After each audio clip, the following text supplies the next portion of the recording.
21. I was 21 in that picture. Jarrod, put the picture up to the camera so we can see 21-year-old Courtney. That's on his desk. Yeah, that's not a yeah. I had a really cool belt on. That was like a thing in the early 2000s. Old fashionista.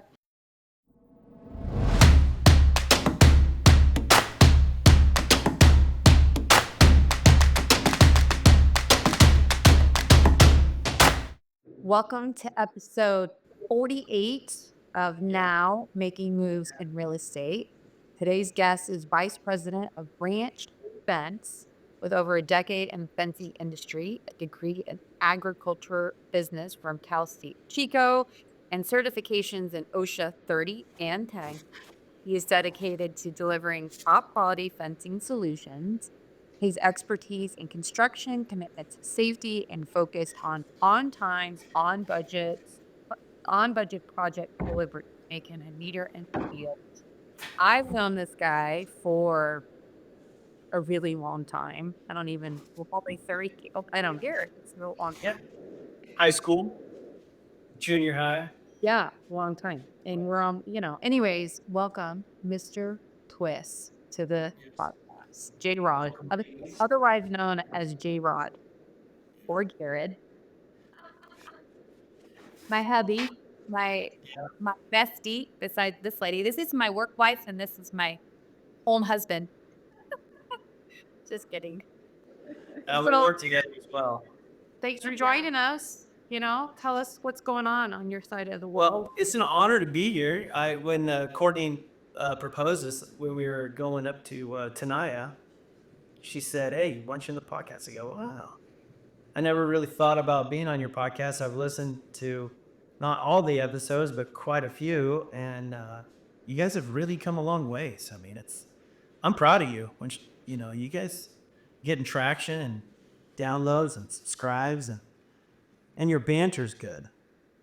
Thank you. Thank you. The thing is that we want to talk about you because, our listeners, as you know, are real estate agents, but also entrepreneurs. And what's so crazy about Jarrod, I was just talking to Lauren about the other book, and I was like, do you know that Jarrod lived in like a structure?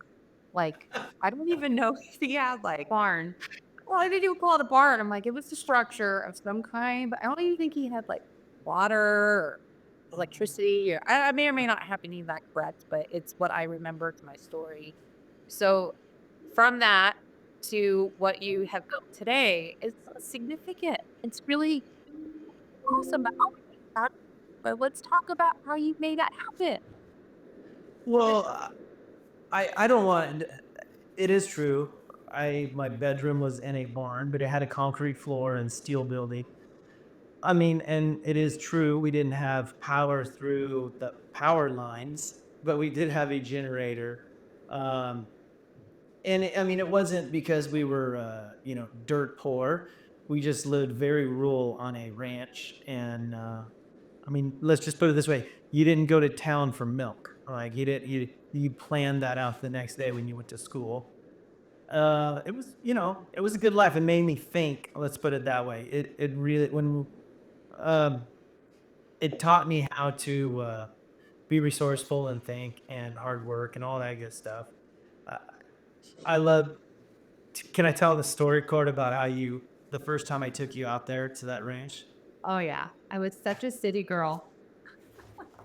So Courtney and I met at college at Chico State, and we were coming home to the ranch, and there's part of it was across the street, across the road, I should say, and there was a water line that goes from one side to the other, and someone ran over the water line or cut the hill too. Anyways, the water was shooting all over the road and flooding, and we didn't have water to the house, and my parents weren't home at the time. They were coming home later. We were just early at like 3 o'clock in the afternoon, and at this point they did have electricity. They got power. The power came after I moved out, and the phone. We didn't have a phone either. But anyway, so I'm saying, well, I got to get this thing fixed. I shut the well off and do all this stuff. She goes, well, should we call a plumber? And I go, one, it's Friday afternoon. no plumber's gonna come out here. And two, if I were to call a plumber, my dad would lose his mind. So yeah, I took the thing in the shop, cleaned the part up. It was just a compression union, and put it all back together. She was just dreamy over me after that. But I thought, that's really not. I'm gonna marry this guy. He knows how to do everything. Anything. It wasn't. It really wasn't that impressive. But I guess coming from suburbia, it was. So. Yeah. Well, and I still feel that way about you. I pretty much feel like you can do anything, which is why we've had so many overlapping projects all these years. And we were on one this morning. That's true. We were over at our rental. Yeah. So that's kind of what. And then I just after that went to college, and then what was our story? We got out of college in '03. I mean, that's when the economy was like just taking off, and so yeah. Well, we got a house, and then I started working here in 2005. Just grinded on. The family business, branch. Yeah, that's right. So was the family started it, and then I'm the one that's left, and we're now this wasn't part of the master plan, but it seemed to be working out. Um, and then we had some kids, and then I thought, well, guess I better get good at this quick. So this is going to be my job, at least for until I could sell it or get out of it. But then it ended up working out really well, and here we are. So You know. And you are now, I mean, you started with what did the makeup ranch fence look like? And what does it look like now? Like in how many years? well, I mean, it started out, of course, with me, with me actually installing and trying to do bids in the morning or at night, do the banking on the way to a job site, stuff like that.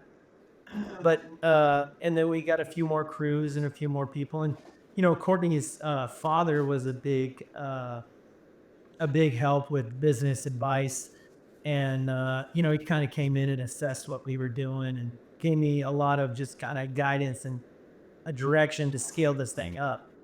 And uh, so now we have we've done jobs where our famously we've had helicopters fly the material in at the top of Big Sur, and overlooking the Pacific Ocean to going down to military bases with a lot of clearance where they make missiles or where they do trainings. And I don't know what else have we done. Well, I was just thinking about the scope. Like it was literally your dad, your brother. It was an old pickup truck. It was for cat, like a cast side hustle. To how many people now are part of Ranch Met? Yeah, I mean, we when we started, it was a 1966 Chevy with a flatbed and my Toyota two-wheel drive, and and then we built up. We got now we do a lot. Now I was just looking. I think we have over 20 employees. Most of them are installers, and we have a lot of equipment and new trucks and big excavators and like the big ones that need semis to haul them and stuff like that. So yeah, we've grown quite a bit. I mean, now we're in the millions. So it's a different game now, and a lot of leadership and structure. Of course, and delegating it. All the stuff like you hear working on the business and not in the business. My focus now has been, I guess, my theme of this last year and this next year is going to be to remove myself from most tasks and focus on what I am good at and what I enjoy. So that means hiring and incurring more overhead, I guess, which, we've always been the really lean, mean machine. And now, we're just hitting that ceiling and bouncing off of it, as our CFO says. So we got to we just got to get out of our own way, if you will. And I'm glad to do it. Right now. I think what's crazy about everything you just said is I remember when I came up with theme over long wall. What? No, I remember some of the counseling you gave me. I was like, yeah, all right, lady, I think I got it. But yeah, had some good advice. Well, our listeners probably don't realize. So, Jared and I have worked in the same building for years. So, Yeah. he was growing ranch fence. I was growing Twiss Realty. The lending and the hotel came later. Michelle and I started working together in our mobile home on the fence yard of the kitchen table with old used computers that didn't even have Wi-Fi. We had that good little plug-in. Then we decided, well, we'll move into the office with Jared, which our office was a converted shipping container Yeah. on fence yard. And we were just picking up desks for Sharon, who's your right hand gal, Michelle and I from your SBCA, which is like our, what do you like, where you go get like Goodwill, like a Goodwill. And we're all working together. And Was that it was but that crazy. version of Jared compared to the version of Jared now? Oh, man. So, what I'm trying to get at is a question of, like, you looking inward because there was something like, there was this evolution of Mr. Twist. Like, I feel like when I was first around you, it was like, I'm the guy, I'm the ranch fence guy, very generous and still generous and giving back to the community and all the things, but that's another topic. And now you're like this dude that's like embraced all the things. Like like embraced Trello, you got a fraction CFO, you've got like Brittany Hewitt, run EOS. Like you're like just, like I just seeing you just evolve. Like what happened? Uh, I think a few things. I mean, we don't have an exit strategy now. And at some point, I'm going to exit, you know, whether I die or sell or something, right? I'm not going to do this forever. And once I realized that, maybe sometimes you're able to step back and think, right, in the silence, uh, and get some clarity. And so um, one of the biggest things the epiphany I had was the business is going to be worth triple if it doesn't need me, other than just some guidance or pointing, the ship in the right direction every few weeks. I remember I was at a fence convention in Las Vegas, and just going into the classes that they host there, and I came out, and one of the guys was saying, or the speaker that was having the talk, I think he said, you know, his business is to get businesses ready to sell, and then he gets a percentage of it. Well, he got one of the businesses ready to sell, cleaned it up and got processes in place and some EOS. And the owner said, you know what? This business is so fun now and so profitable and so easy. I don't think I'm going to sell it. And the guy was complaining, he's not eating his cut now. And I thought, yeah, let's get the business to that stage now and not sell and then not or exit or whatever. I have absolutely no plans to sell or to exit. But yeah, I want to get this thing elevated so that I can, come in and have coffee and cause trouble and give guidance, and not be the guy all the time. So I don't know exactly what the transformation was for, but maybe just and maybe it's, just a natural progression of, fulfilling this stage, and then now you're to the next stage. And everyone's at a different pace for that, right? Some people just right out of the gate. I mean, our growth has been very slow and steady, but very, very firm. And I'm sure you guys had talked about Courtney's and my story of, having to start over, and grateful we did because it got some, foundation in I guess our processes, but it has hindered us a little bit because we've been more cautious than bullish. So So what would you say? I know, I mean, basically, I hear you saying, like, you recognize that you needed to kind of get out of your own way at some capacity at some point growing in order for this thing to get such a big change. Seen you do it to model. Uh, what do you think is the number one thing or the most important thing that you've implemented to help it get through that change and where you are today? Well, this last few years, well, since we hired our fractional CFO, he's been also a coach and a daily coach. I make sure I have a stand up with him every morning, on the phone. And he's kind of just and also one of the freeing moments, and I've heard other people discuss this, and and all the self-help books that we, motivation and then business books that we listen to and read. I don't know where the heck it was, but it was about transparency, financial transparency. And once I did that with our leadership team, our circle of trust, that was a big moment because at first I was looking at their faces going, are they gonna be okay with it, seeing this kind of money floating around?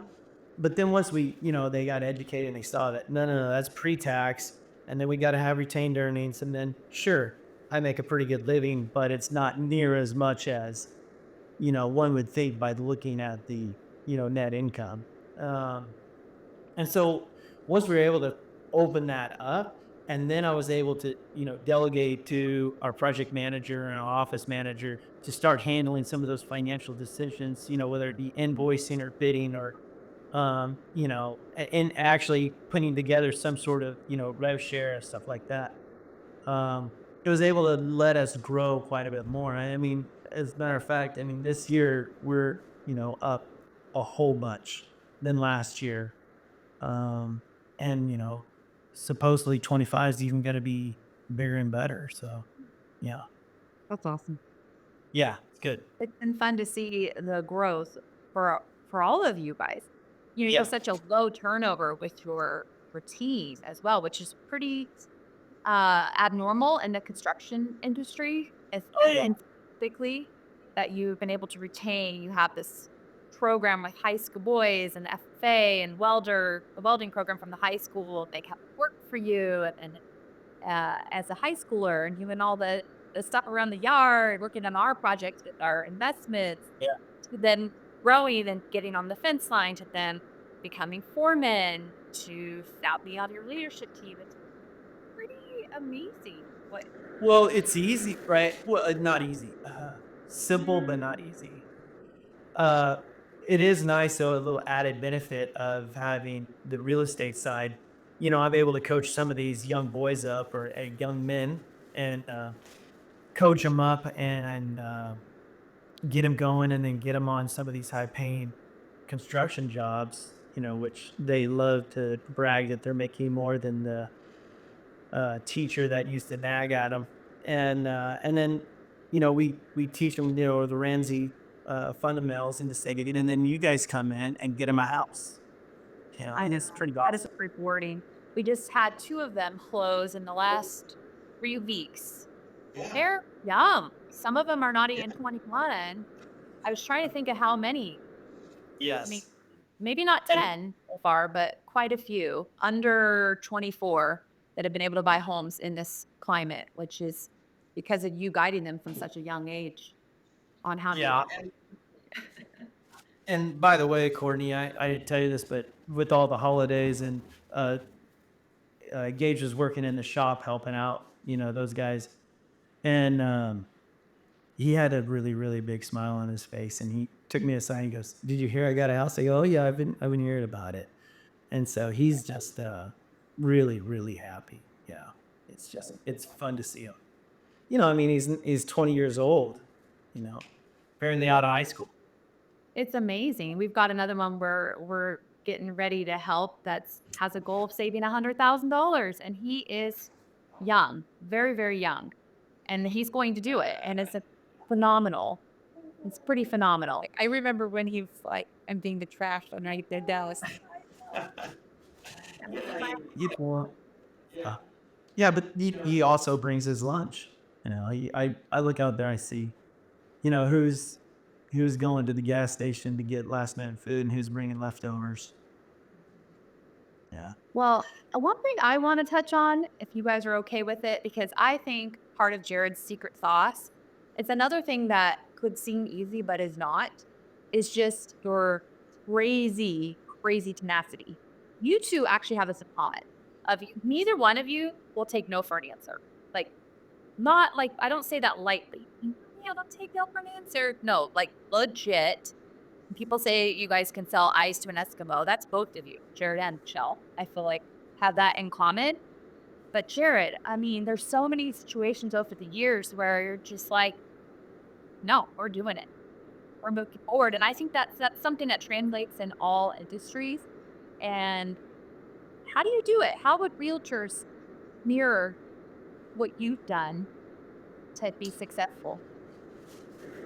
Um, I want, and maybe it's my temp. I don't know. This is not really necessarily intentional, but maybe it's my temper, or maybe it's my just lack of patience for, maybe it's even a downfall, but maybe it's a lack of patience for incompetency. But I always, when I get on the phone and order or try to get something, and I'm with them, and I tell them, and someone says, "Well, I don't know if we have it in stock, and I don't know if, this can be done." I go, "Hey, look, lady, there's 1,000 stinking reasons why this isn't going to work. Let's find the three that is going to work, and then let's focus on those three. Can we do that?" And then she thinks I'm a jerk, but then we get her boss, and then we go around. And I go, "Okay, can we focus on these three things and none of that other crap?" And so that's one thing I do. And even I tell those young boys that, even when we're on the tractor, we're like, "Well, this tractor, we don't have, the tractor's only at a quarter tank." Okay, well, let's use up that quarter tank, and in the meantime, we'll start solving this problem. But let's focus on what we can do, right? I think a lot of that came from growing up that way. My dad would, like, let's just take a step forward. I may not have the whole thing figured out, but we're going to go this direction. And then when we go this direction, well, just like the rental we're on right now, right? There's a million things we could have tore the place down, That's but what some of our contractor friends were saying. They see our vision now. yeah, we cleaned it up and did a bunch of demo and brushing and stuff like that. Um, But I don't have all the answers, and we don't have all the funding for that project budgeted quite yet. But we do have this much, and we have this ability, and we have this tool. So let's implement those, move the project forward, and then open it up, and it'll start to take shape. And then we'll make more decisions. I don't know. I don't know if you want me to go like deep into like Jocko and all that stuff, but it's just it's also rank what you feed. Everyone says you are the top five in the proximity principle.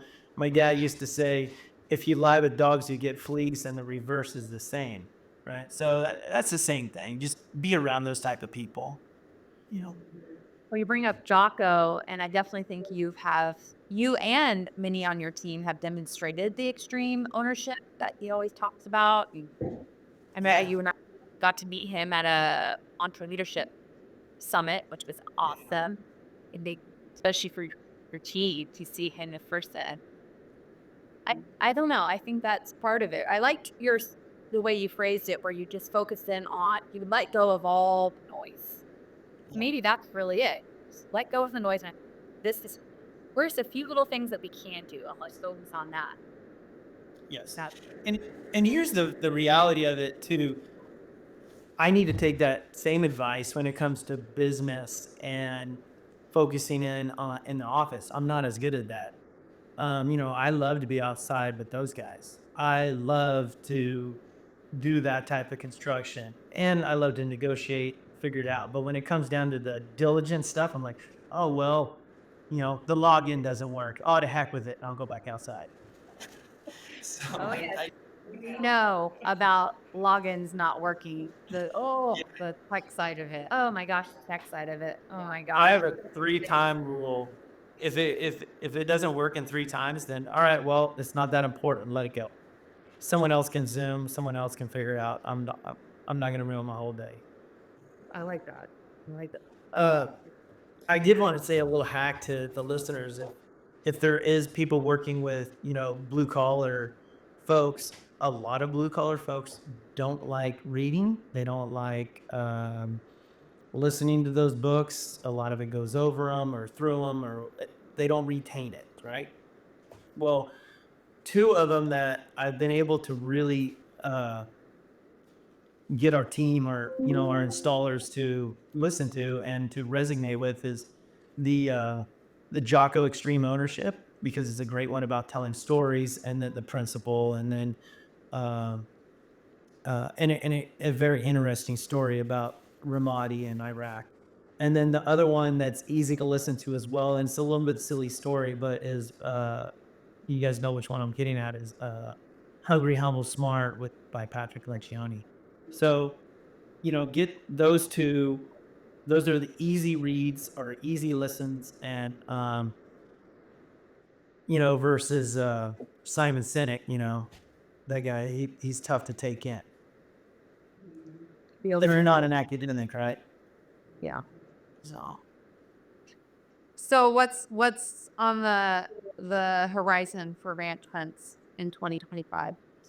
Like think about listening to this a year from what do you think's gonna have changed or accomplished? Should have on this. It's tough questions. Yeah. Yeah. um yeah, where I well there's so many things. This that is like that is the 100% how you responded when I told you your thing was a bunch of shit like 10 years ago. Remember? It's exactly the response. You were like, and what was a bunch of shit 10 years ago? Pretty close. Yeah, the our first $1 million project where I had Oh, the girl, yeah. People the show brought her pharmaceutical sales background in and tried to tell me how to do it. how to do it. And I was like, I think I got this. And she's like, no, no, no, no, no. Here's how you're going to do this. We talked about mirroring and all that other stuff. You came in this office. I should turn the camera around, but you came in, you shut the door, and I was like, what's up? I need to talk to you about this. I go, I think I have it. I built this place. We're pretty good. She goes, no, this is serious. You need to mirror. You need to talk to them, and you need to tell why this is going to work or why this won't work. And it worked, right? Remember I called you? I think I said this is shit and you need to start over. Yeah. And and your response was exactly that. You were all, oh, And then you went and killed it. Got your you guys' did. first $1 million job. So you got to kill this question. Let her No, have whether I wanted to go with this financially or tangible things or with the office. Yeah, well, 25 is supposed to be big, right? According to a lot of the economic reports. And they were saying this, before the Trump thing and all that. They've been saying 25 is going to be really, really big. And so what do you do with your money to plan for that? Do you, pre-buy material when it's inexpensive? Do you hire talent and help? Do you invest in equipment and machinery and efficiencies? So we've done a few of those things.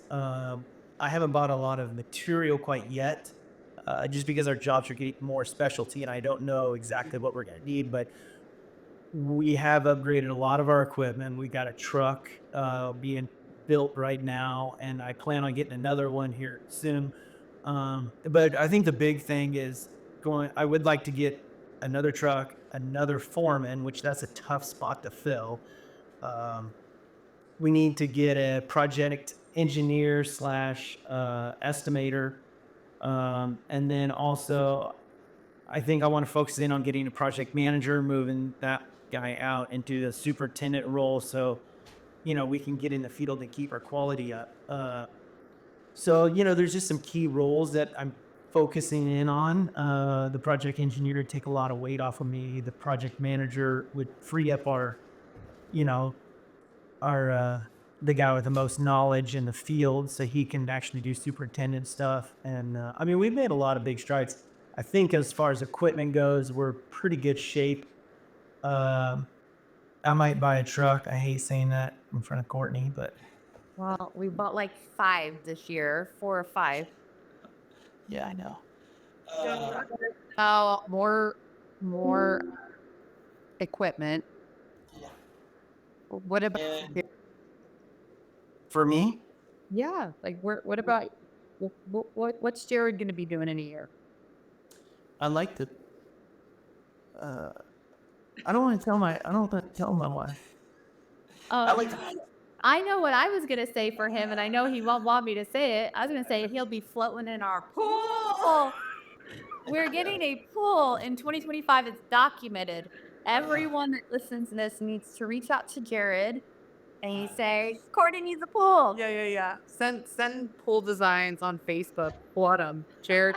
In fact, add your social so everyone can know where to find you. I don't know if you guys would know Range Spins Inc. I do know that every time we go to get ready for it, we buy another building or property. Keep buying rentals, and I want pool. I want the rentals and a pool. Yeah, What? we have equipment. I told you I'd build the pad for the pool, and then we'll see what happens. And if we don't get it, we'll get the Costco thing to go back on top. Absolutely not happening. Not happening. Damn pool, it's gonna be the death of me. And let's just get it over with. And you just only have a few more years, and those girls are going to be gone. So you got to enjoy. Yeah, sadly. Anyways, okay, a pool equipment. Jared's going to be getting some people to help him so he can go do the things that he wants to go do.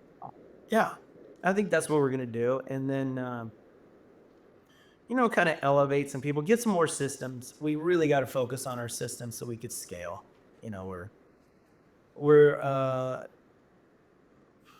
I got a lot of travel. I'm gonna go to a couple fence conventions, a dove hunt, going to another outdoor living coaching session actually next week. So yeah, I got. I'm looking at the calendar. That's what I'm looking at up there. So we got, quite a few trips planned for. It's gonna be a big travel year. So Okay. So, where did people find you? Because you might actually get some business out of this podcast too. Like, what if there are some people that have some big, say big, because yeah, that's wrong with big. you famous ladies, with all the followers. To tell you the truth, you guys would know where to follow me more. I don't have a follow. Just give your cell phone. I don't. You can find yourself. He's on Instagram and Facebook. You can either look him up under Jarrod Twiss, Jarrod Twiss, or Ranch Fence. Both of those ways, reach out. Yeah, our website is ranchfenceinc.com, right? So if you Google that, He's looking at his computer to confirm his website.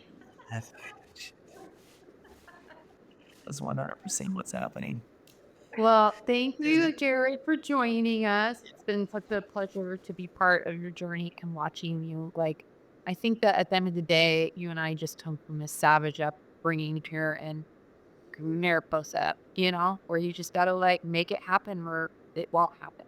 So, Yeah, and how about you ladies? I mean, you guys are the ones that are really killing it and went a different path and had the struggles and this and that, and then now it's just on fire. So, Well, I just say we're all wanting to scale this year.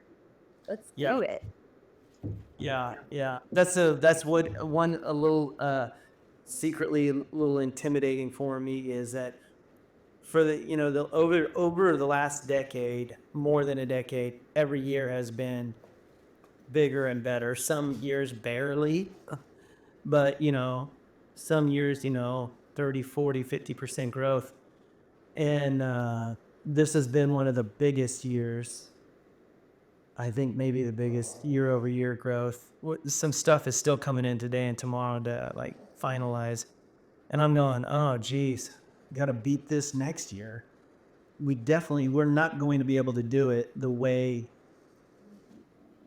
we've been doing it. We gotta get the systems in place to scale this because it's been hard. It's been a lot of work on a lot of people. So, yeah, No doubt. You'll do it. So, and we'll do it. We just gotta all right, Mr. Twist.